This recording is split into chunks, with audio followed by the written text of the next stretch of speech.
जय द्वारिकाधीश। लगभग शाम को 6:30 बजे का समय, वही होटल, वही किनारे वाली सीट और चाय की वही चुस्की।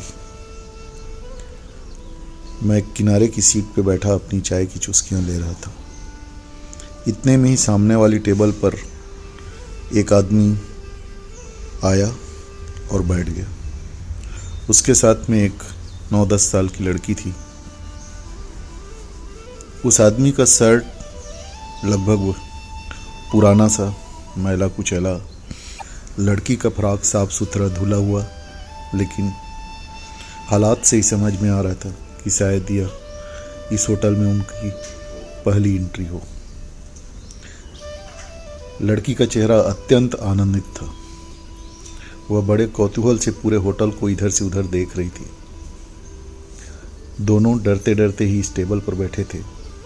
लड़की ने बड़े ध्यान से ऊपर चल रहे पंखे को देखा, जो बार बार घूमकर उनको ठंडी हवा दे रही थी। बैठने के लिए कुर्सी पाकर लड़की का चेहरा और खिल गया। उसी समय वेटर 2 साफ गिलास में ठंडा पानी लेकर उनके सामने हाजिर हुआ। आदमी ने अपनी लड़की के लिए एक डोसा लाने का ऑर्डर दिया। यह ऑर्डर सुनकर लड़की के चेहरे की प्रसन्नता और बढ़ गई। वेटर ने पूछा, सर आपके लिए? उसने बड़ी दीनता से कहा, नहीं, मुझे कुछ नहीं चाहिए, बस एक गिलास पानी और दे दीजिए।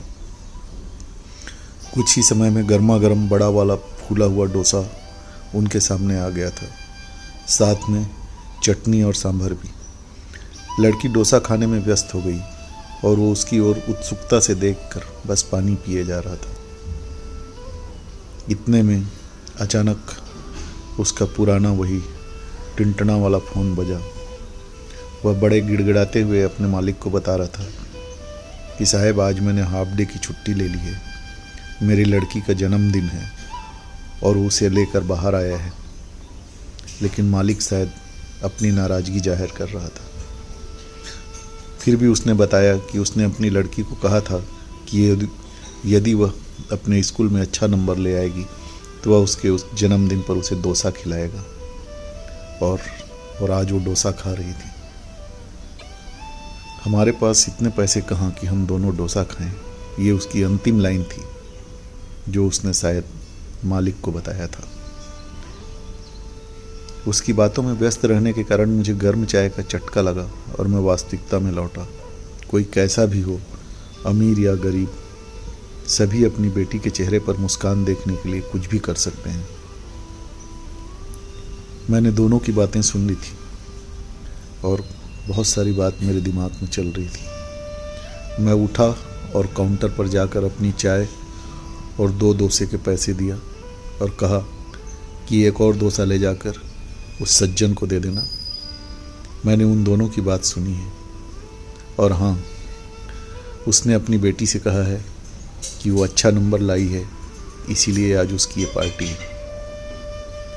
आपसे एक विनती है, आप कहना कि आपने उन दोनों की बातें सुनी और इसलिए होटल की तरफ से यह तुम्हारे लिए इनाम है। अगली बार और अच्छी पढ़ाई करोगे तो और अच्छी पार्टी होगी। हाँ, मुफ्त शब्द का उपयोग मत करना, इससे उसके पिता के स्वाभिमान को चोट पहुंचेगी। होटल मैनेजर मुस्कराया और बोला कि यह बिटिया और उसके पिता आज हमारे मेहमान हैं। आपका बहुत बहुत आभार कि आपने हमें इस हकीकत से अवगत कराया। उनकी आवभगत का पूरा जिम्मा आज हमारा है। आप यह पुण्य कार्य किसी और दिन किसी अन्य ज़रूरतमंद के लिए कीजिएगा। वेटर एक डोसा और लेकर उस टेबल के सामने हाजिर हुआ। लड़की का पिता घबरा गया और बोला कि नहीं नहीं, मुझे और डोसा नहीं चाहिए, मैं इसके पैसे नहीं दे पाऊंगा। मैनेजर ने कहा कि नहीं, तुम्हारी लड़की ने स्कूल में टॉप किया है, इसलिए आज यह तुम दोनों के लिए हमारी तरफ से, हमारे होटल की तरफ से इनाम है। उस पिता की आंखें भर आई और उसने अपनी लड़की को कहा, देख बेटी, ऐसे ही पढ़ाई करेगी तो कितने अच्छे दिन देखने मिलेंगे। पिता ने वेटर को कहा कि क्या मुझे यह डोसा बांध कर मिल सकता है? वेटर ने प्रश्नवाचक चिन्ह में उनकी ओर देखा। क्यों? यदि मैं इसे घर ले गया तो मैं और मेरी बीमार पत्नी हम दोनों इसे खा लेंगे। मैनेजर की आंखों में आंसू थे। उसने कहा कि आप ये डोसा का आनंद यहीं लीजिए। मैं मैडम के लिए डोसे और मिठाइयाँ अभी पैक करवाता हूँ। आप घर जाकर तीनों एक बार फिर साथ में डोसा खाइएगा। और हाँ बिटिया, ये ध्यान रखना कि पढ़ाई की कीमत सारी दुनिया करती है, ज्ञान सर्वथा पूज्य है। यह सब सुनकर मेरी आंखें खुशी से भर आई। मुझे इस बात पर पूरा विश्वास हो गया कि जहाँ चाह वहाँ राह। अच्छे काम के लिए एक कदम आप भी आगे बढ़ाइए। देखिए दुनिया हमेशा आपका साथ निभाएगी।